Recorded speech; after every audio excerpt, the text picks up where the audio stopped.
Shalom, a paz de Cristo, salve Maria Santíssima. Iniciemos nossa celebração litúrgica da palavra com o sinal da nossa fé, em nome do Pai, do Filho e do Espírito Santo. Amém. Tende compaixão de mim, Senhor. Clamo por vós o dia inteiro. Senhor, sois bom e clemente, cheio de misericórdia para aqueles que vos invocam. Salmo 85, verso 3.5. Vamos iniciar nossa celebração invocando assim a Deus nesse modo tão bonito, colocando toda a nossa confiança, como diz o Salmo 85, e fazendo o nosso ato de contrição, reconhecendo que somos pecadores, para que Deus venha nos auxiliar em nossas fraquezas. Confesso a Deus Todo-Poderoso e a vós, irmãos e irmãs, que pequei muitas vezes por pensamentos e palavras, atos e omissões, por minha culpa, minha tão grande culpa, e peço à Virgem Maria, aos anjos e santos, e a vós, irmãos e irmãs, que rogueis por mim a Deus, nosso Senhor. Deus Todo-Poderoso, tenha compaixão de nós, perdoe os nossos pecados e nos conduza à vida eterna. Amém. Ó Jesus Eucarístico, meu amado Salvador, enchei-me com vosso amor, enchei-me com vossa força, enchei-me com vossa sabedoria, enchei-me com vossa perseverança, enchei-me com vossa humildade, enchei-me com vossa coragem, enchei-me com vossa paixão. Amém. Jesus, puro, manso e humilde de coração, fazei o nosso coração semelhante ao vosso. Amém. Sagrado coração de Jesus, eu confio em vós. Vinde, Espírito Santo, enchei os corações de vossos fiéis e acendei neles o fogo de vosso amor. Enviai o vosso Espírito e tudo será criado e renovareis a face da terra. Oremos. Ó Deus, que instruíste os corações de vossos fiéis com a luz do Espírito Santo, fazei que apreciemos retamente todas as coisas segundo o mesmo Espírito, e gozemos sempre de sua consolação, por Cristo Senhor nosso. Amém. Primeira leitura. Leitura da primeira carta de São Paulo aos Tessalonicenses, capítulo 4, verso 13 a 18. Irmãos, não queremos deixar-vos na incerteza a respeito dos mortos, para que não fiqueis tristes como os outros que não têm esperança. Se Jesus morreu e ressuscitou, e esta é a nossa fé, de modo semelhante Deus trará de volta com Cristo os que através dele entraram no sono da morte. Isto vos declaramos segundo a palavra do Senhor. Nós que formos deixados com vida para a vinda do Senhor, não levaremos vantagem em relação aos que morreram. Pois o Senhor mesmo, quando for dada a ordem, à voz do arcanjo e ao som da trombeta, descerá do céu, e os que morreram em Cristo ressuscitarão primeiro. Em seguida, nós que formos deixados com vida, seremos arrebatados com eles nas nuvens, para o encontro com o Senhor nos ares. E assim estaremos sempre com o Senhor. Exortai-vos, pois, uns aos outros com estas palavras. Palavra do Senhor, graças a Deus.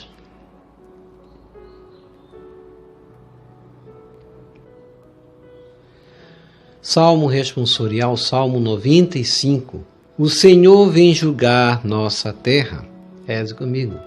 O Senhor vem julgar nossa terra. Cantai ao Senhor Deus um canto novo. Manifestai a sua glória entre as nações e entre os povos do universo, seus prodígios. Reze comigo. O Senhor vem julgar nossa terra. Pois Deus é grande e muito digno de louvor. É mais terrível e maior que os outros deuses, porque nada são os deuses dos pagãos. Foi o Senhor e nosso Deus quem fez os céus. Reze comigo. O Senhor vem julgar a nossa terra. O céu se rejubile e exulte a terra. Aplauda o mar com o que vive em suas águas. Os campos com seus frutos rejubilem e exultem as florestas e as matas. Reze comigo. O Senhor vem julgar a nossa terra. Na presença do Senhor, pois Ele vem, porque vem para julgar a terra inteira. Governará o mundo todo com justiça e os povos julgará com lealdade. Reze comigo. O Senhor vem julgar a nossa terra.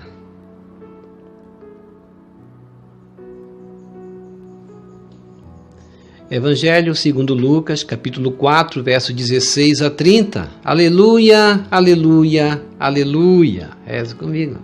Aleluia, aleluia, aleluia. O Espírito do Senhor repousa sobre mim e enviou-me a anunciar aos pobres o Evangelho. Lucas 4, 18. Proclamação do Evangelho de Jesus Cristo segundo Lucas. Glória a vós, Senhor. Naquele tempo, veio Jesus à cidade de Nazaré, onde se tinha criado. Conforme seu costume, entrou na sinagoga no sábado e levantou-se para fazer a leitura. Deram-lhe o livro do profeta Isaías. Abrindo o livro, Jesus achou a passagem em que está escrito: O Espírito do Senhor está sobre mim, porque Ele me consagrou com a unção para anunciar a boa nova aos pobres. Enviou-me para proclamar libertação aos cativos e aos cegos a recuperação da vista, para libertar os oprimidos e para proclamar um ano da graça do Senhor. Depois fechou o livro, entregou-o ao ajudante e sentou-se. Todos os que estavam na sinagoga tinham os olhos fixos nele. Então começou a dizer-lhes: Hoje se cumpriu esta passagem da Escritura que acabastes de ouvir. Todos davam testemunho a seu respeito, admirados com as palavras cheias de encanto que saíam da sua boca. E diziam: Não é este o filho de José? Jesus, porém, disse: Sem dúvida, vós me repetireis o provérbio: Médico, cura-te a ti mesmo. Faze também aqui, em tua terra, tudo o que ouvimos dizer que fizeste em Cafarnaum. E acrescentou: Em verdade eu vos digo que nenhum profeta é bem recebido em sua pátria. De fato, eu vos digo, no tempo do profeta Elias, quando não choveu durante 3 anos e 6 meses, e houve grande fome em toda a região, havia muitas viúvas em Israel. No entanto, a nenhuma delas foi enviado Elias, senão a uma viúva que vivia em Sarepta, na Sidônia. E no tempo do profeta Eliseu havia muitos leprosos em Israel. Contudo, nenhum deles foi curado, mas sim Naamã, o sírio. Quando ouviram essas palavras de Jesus, todos na sinagoga ficaram furiosos. Levantaram-se e o expulsaram da cidade. Levaram-no até o alto do monte, sobre o qual a cidade estava construída, com a intenção de lançá-lo num precipício. Jesus, porém, passando pelo meio deles, continuou o seu caminho. Palavra da salvação, glória a vós, Senhor, que as palavras do Santo Evangelho nos purifiquem e nos perdoe de todos os nossos pecados. Reflexão. Hoje o Evangelho Jesus Cristo estava a anunciar o Evangelho, o anúncio do reino. Jesus passa a viver a sua vida pública, anunciando, pregando, levando a palavra, curando, fazendo aquilo que era peculiar da sua missão, vamos dizer, messiânica, como justamente em sua vida e missão ele passa a realizar conforme as profecias dos profetas do Antigo Testamento, e nela, nas profecias você vai encontrar o programa do seu ministério, justamente não compreendido hoje pelos seus conterrâneos. Nós devemos fazer de nossa vida uma continuação da missão de Cristo, justamente levando a todos o anúncio desse evangelho. Jesus Cristo é o Messias, Jesus Cristo morreu pelos nossos pecados, Jesus ressuscitou, Ele vive. Nós somos os anunciadores mais completos deste mundo. Nós anunciamos um Jesus que morreu, viveu, morreu e ressuscitou. E sua vida foi um exemplo a ser seguido, porque ele era o próprio Deus. E a primeira carta de São Paulo aos Tessalonicenses, capítulo 4, verso 13 a 18.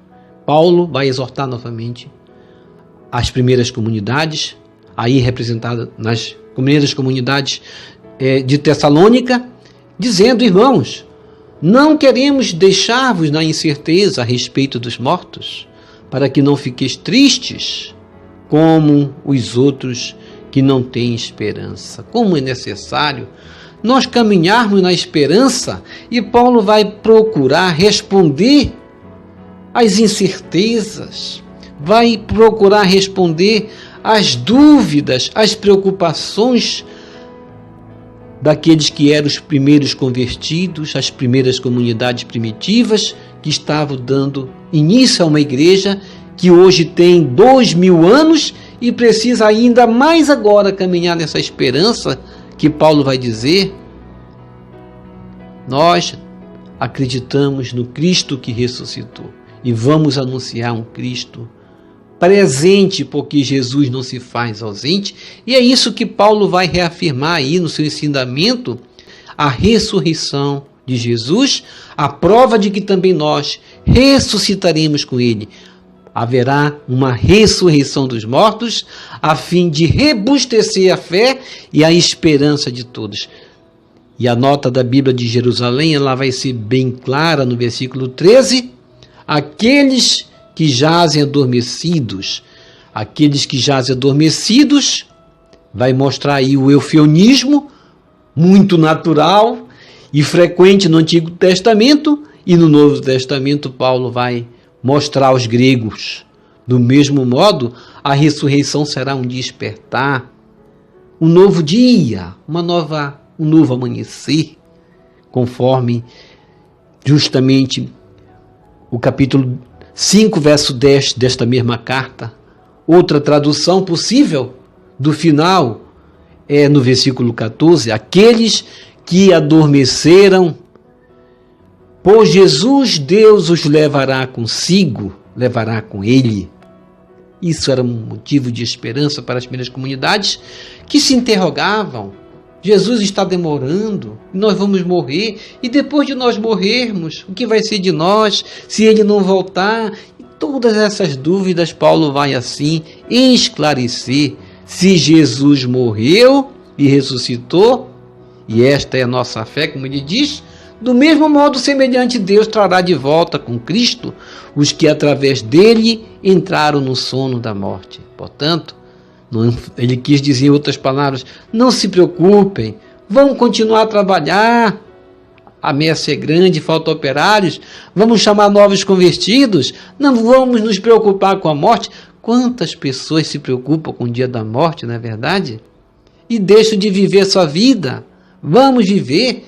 Paulo mostra claramente, quando ele vai dizer no versículo 15, isto vos declaramos segundo a palavra do Senhor, nós que formos deixados com vida para a vinda do Senhor, não levaremos vantagem em relação aos que morreram. Portanto, trata-se aí, como na nota da Bíblia de Jerusalém, vai deixar claro, é difícil dizer qual seja a interpretação, mas em Mateus 24 vai dizer mais ou menos comparando com o versículo 15 a 17. Talvez haja aqui apenas uma lembrança da autoridade do Senhor, conforme Daniel 7, 1.13. Aqueles que ainda estiveram vivos, no dia da vinda do Senhor, entre os quais Paulo se coloca aqui por hipótese, assim como cada um de nós também, porque Jesus pode vir e cada um de nós estamos vivos, também essa é a nossa esperança, porém, constitui a expressão de uma esperança e não de uma certeza, como Paulo vai dizer. Pois o Senhor mesmo, quando for dada a ordem, a voz do anjo, do arcanjo e ao som da trombeta descerá do céu, e os que morreram em Cristo ressuscitarão primeiro. Portanto, não tem data certa que Paulo está dizendo. Nós podemos estar vivos ou podemos estar num sono profundo esperando ser levados por ele. A voz, a trombeta, as nuvens, características das teofanias de Êxodo 12, 22, são traços específicos da literatura apocalíptica. Cristo virá e nós temos que ter justamente esse olhar de esperança. É isso que Paulo quer dizer para as comunidades. Nós ressuscitaremos com ele. Ou estando em vida ele vindo, ou morrendo ele virá nos buscar, ele nos levará também para a sua glória. Em seguida, nós, como ele disse no versículo 17, nós que formos deixados com vida, seremos arrebatados com eles nas nuvens. Com eles quem? Com aqueles que também morreram em Cristo para o encontro com o Senhor nos ares. E assim estaremos sempre com o Senhor. Nunca nos afastaremos. Isso para as comunidades, que Paulo queria dizer o quê? Cristo está no meio de vós, ele caminha convosco, ele está aqui conosco, ele ressuscitou. Se morrerdes, não vos preocupeis, Cristo vos levará para a glória. E a Bíblia de Jerusalém, acerca desse versículo 17, vai dizer: os mortos serão os primeiros a responder ao sinal, ressuscitando. Eles serão seguidos pelos sobreviventes e todos juntos serão levados ao encontro do Senhor, e depois os escoltarão no julgamento que inaugurará o seu reino sem fim. Olha só, isso é essencial para a nossa fé. Não vamos nos preocupar com coisas a mais, viver sempre naquela fé, esperança, caridade, a salvação, a glória e o reino que Jesus nos concederá. Isso ele nos dará. Isso não pertence a nós procurarmos entender quando será. Exortai-vos, pois, uns aos outros com estas palavras. Portanto, vamos dar esse segmento de Paulo para aqueles que estão aí a perguntar: quando Cristo virá? Se alguém disser, Cristo virá dia tal, vamos dizer: meu caro, onde foi que você ouviu isso?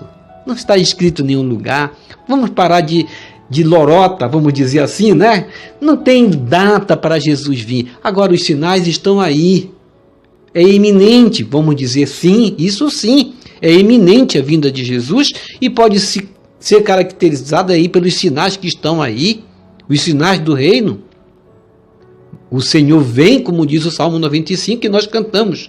O Senhor vem julgar a nossa terra, ele virá na sua segunda vida. E nós devemos cantar como cantou os Salmos, como nós cantamos, manifestando o poder de Deus no nosso louvor, porque ele fez prodígios, como Jesus realizou prodígios. Hoje no Evangelho, mostrando-se o Deus verdadeiro, em Lucas 4, 16 a 30, quando Jesus vai à cidade de Nazaré, onde se tinha criado conforme seu costume, entrou na sinagoga no sábado. O que aconteceu? Foi ler uma leitura, e a leitura o que dizia a respeito dele? Parecia proposital, mas tudo estava prescrito. E Jesus vai ler: o Espírito do Senhor está sobre mim, porque ele me consagrou com a unção para anunciar boa nova aos pobres, enviou-me para proclamar libertação aos cativos e aos cegos a recuperação da vista, para libertar os oprimidos e para proclamar um ano de graça do Senhor. Depois ele fechou o livro entregou ao ajudante, como diz o Evangelho, sentou-se e todos estavam com os olhos fixos nele. Então começou a dizer-lhes, como era de costume, tinha que ler e falar, pregar, e Jesus vai dizer logo de início, hoje se cumpriu essa passagem da Escritura que acabaste de ouvir. E todos davam testemunho a seu respeito, admirados com as palavras, cheios de encanto, porque ele falava com palavras lindas, como assim é descrito aí, e todos assim estavam a perguntar-se, não é este o filho de José, o filho de Maria, o carpinteiro? E Jesus vai dizer, sem dúvida, vós me repetireis o provérbio, médico, cura-te a ti mesmo. Jesus queria dizer, o médico não é bem recebido na sua pátria, na sua casa. E vai acrescentar aí as verdades que eles não quiseram escutar, porque no tempo, justamente, no tempo dos outros profetas, no tempo do profeta Elias, como ele vai dizer, quando não choveu durante 3 anos e 6 meses e houve grande fome em toda a região, havia muitas viúvas em Israel. No entanto, a nenhuma delas foi enviado Elias, senão a uma viúva que vivia aonde? Em Sarepta, na Sidônia, ou seja, era uma estrangeira. E no tempo do profeta Eliseu havia muitos leprosos em Israel, contudo nenhum deles foi curado, mas sim Naamã, que era o sírio, um estrangeiro também. E aí eles ficaram furiosos, levantaram-se, rangeram os dentes e queriam matar Jesus, porque levaram-no para precipitá-lo de cima de um monte. Mas Jesus continuou seu caminho e nós também devemos continuar nosso caminho, não devemos temer aqueles que jogam pedras, aqueles que querem matar nosso corpo. Vamos, como Paulo diz, anunciar diante da Assembleia esse trecho de Isaías referente a Jesus. Vamos dizer, já se cumpriu essa passagem da Escritura e se cumpriu inteiramente, Jesus ressuscitou. E este é o projeto de vida de Jesus, que ele viveu e que nós devemos viver, dedicar-se inteiramente aos mais pobres e sofredores. Pelo poder do Espírito Santo, Jesus vem libertar da opressão o povo e criar condições para que tenha vida em abundância. Os nazarenos reagem primeiramente com admiração, depois com desconfiança, finalmente presos pela inveja de alguns, como os doutores da lei que com certeza estavam lá, eles vão desdenhar de Jesus, dizendo, ele não é o filho do carpinteiro? Jesus, porém, vai continuar seu caminho. Vamos continuar nosso caminhar, vamos continuar nossa missão. Jesus está conosco. Muitos estão aí justamente para jogar pedras, a não reconhecer aqueles que anunciam o Evangelho, a dizer como estes aí, este não é aquele que nós conhecemos? Ó Jesus de Nazaré, ingressas na vida pública como o Messias enviado pelo Pai para libertar os pobres e marginalizados. Infelizmente, teus concidadãos não foram capazes de te acolher como o libertador anunciado por Isaías. Faze-nos participantes da tua obra de misericórdia em favor dos oprimidos. Amém. Vamos receber Jesus presente na Eucaristia de forma espiritual, rezando a oração Hóstia Celestial. Ó Hóstia Celestial, enche meu corpo com o alimento de que necessito. Preenche minha alma com a presença divina de Jesus Cristo. Dai-me a graça de cumprir a santa vontade de Deus. Enche-me com a paz e a calma que vem da vossa santa presença. Nunca me deixe duvidar da vossa presença na Eucaristia. Ajude-me a aceitá-lo em corpo e alma, e que pela Santa Eucaristia as graças derramadas sobre mim ajude-me a proclamar a glória de nosso Senhor Jesus Cristo. Purifica meu coração. Quando eu receber o grande dom da Sagrada Eucaristia, que a minha alma se abra e se santifique. Concede-me as graças e favores que concedes para todos os filhos de Deus. E concede-me a imunidade do fogo do purgatório. Amém. Amém e amém. Já rezou as laudes hoje? Vamos abrir a Bíblia e continuar rezando as laudes agora? As laudes é louvor, adoração, cânticos, hinos. Vamos prestar a nossa adoração a esse Deus que merece todo o nosso amor, todo o nosso louvor, toda a nossa adoração. Fazer justamente o nosso louvor a esse Deus que nos ama, que enviou seu Filho, e nós vamos amar Deus reconhecendo Ele no seu Filho e reconhecendo o nosso próximo, nosso semelhante, como sendo o seu Filho também, Jesus Cristo. E é isso que Deus quer de nós, que nós amemos uns aos outros como Ele nos amou. Obrigado por sua preciosa participação. Deixa aqui embaixo o seu like, inscreva-se. Toque no sino das notificações, compartilhe esse vídeo com as suas redes sociais, com seus queridos, com seus amigos. Deixe os seus comentários para nós rezarmos por você, pela sua santificação e pela sua conversão. E que o Senhor nos abençoe a todos. Que o Senhor nos abençoe a todos. Shalom! A paz de Cristo. Salve Maria Santíssima!